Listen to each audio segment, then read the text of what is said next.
This video from Casio Help, we're going to demonstrate how to perform a factory reset on the SR-C550 register.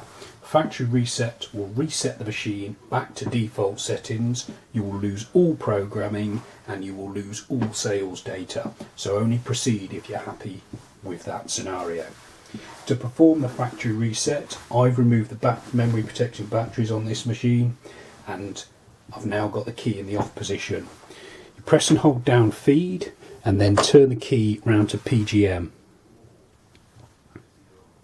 Release feed, and when the display reads init with lots of zeros, you need to type in the following code 17240 and press subtotal.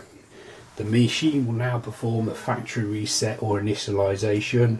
It takes 30 seconds, 45 seconds to do that, and you'll know it's finished because it will print out a little receipt which will have that number somewhere on the receipt.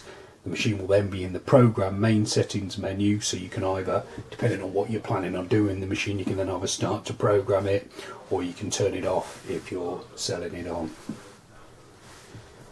If you're doing programming, we'll have plenty of videos that are probably appearing now showing you how to program the machine, which you're welcome to watch. You can also subscribe to this YouTube channel, or you can visit casiohelp.co.uk for more.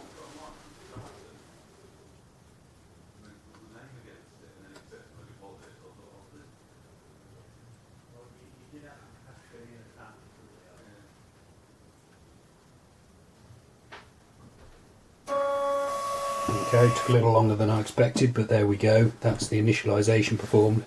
Just have a quick look in your departments and you can see mine are all set back to 0, and then very quickly do a Z report and the report will be blank. So yeah, check out the videos, subscribe to the YouTube channel, or visit casiohelp.co.uk for more. Thanks for watching.